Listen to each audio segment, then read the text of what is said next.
Zone 1च्या हद्दीमध्ये मोठा route march झाला. आज आपल्या हद्दीमध्ये इथं झोन 2च्या हद्दीमध्ये ठेवलेला आहे. फक्त रूट मार्च का आहे हे सगळ्यांना माहिती आहे. मी फक्त एवढंच सांगणार आहे की ज्यावेळेस मार्च सुरू होईल इन टूज मध्ये असेल. आता फॉरेन होताना इन 3 किंवा 4-5 लाईन झालेले आहेत. ज्यावेळेस इथून मार्च होईल इन टूज मध्ये होईल. RAF त्या दिवशी तुम्ही पाहिलं असेल ते बरोबर त्यांच्या 2 फाईल असतात. एका पाठीमागे एक, समोरच्या जवानपासून 3 कदम का फासला, म्हणजे लाईन प्रॉपर डिसिप्लिन मध्ये बरोबर 2 फाईल चालतील. फक्त चालता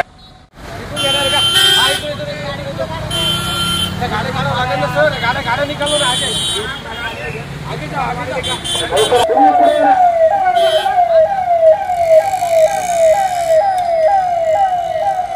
समोरच्या गाड्या काढून घ्या.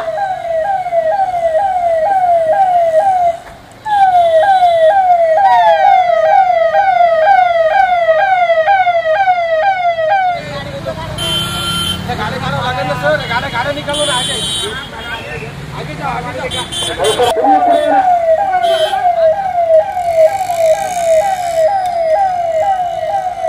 समोरच्या गाड्या काढून घ्या.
दोन कव्हर करा.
कॉमन मध्ये घेऊ ना. फोन करतो काय नाही गाडी कुठे येते?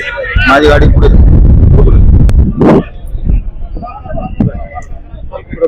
आज छत्रपति संभाजीनगर सिटी में सिटी पुलिस की तरफ से जोन 1 जोन 2 के सभी ऑफिसर्स, सभी अमलदार, SRPF की कंपनीज, RF की कंपनीज, RCPs के जवान इनके मौजूदगी में बड़ा रूट मार्च निकाला है।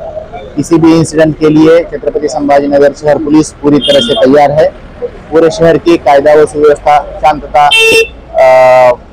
कायम रखने के लिए सिटी पुलिस कटिबद्ध है और अगर कोई ऐसा प्रकार होता है तो हम उसे पूरी तरह से नेस्तनाबूद 6 तारखेला होणारे गणेश विसर्जन आणि ईदच्या अनुषंगानं छत्रपति संभाजीनगर शहर पोलिसांनी आम्ही पूर्ण झोन 1 झोन 2 चे सर्व अधिकारी, सर्व अंमलदार, आमच्या RCPs, आमचे SRPFच्या कंपनीज, RAFच्या कंपनीज आणि एकत्रित मिळून रूट मार्च काढलेला आहे। छत्रपति संभाजीनगर शहर पोलीस हे कोणत्याही कायदा व सुव्यवस्थेसाठी अगदी सक्षमपणे तयार आहे, हा आमचा मेसेज आहे।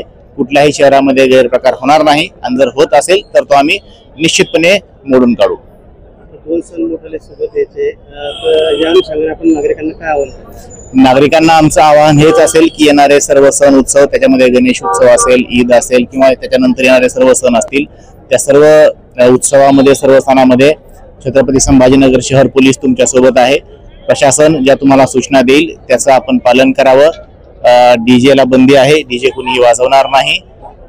सर्वांनी शहरामध्ये कुठलाही कायदा सुव्यवस्थेचा प्रश्न निर्माण होईल अशा प्रकारचं कोणतंही गैरकृत्य करू नये, अफवांवरती विश्वास ठेवू नये आणि सोशल मीडियावरती जर कुठले मेसेज काही आक्षेपार्ह असतील तर ते फॉरवर्ड न करता ते लगेच डिलीट करावे आणि तात्काळ नजदीकच्या पोलीस स्टेशनला किंवा कंट्रोल रूमला संपर्क करावा।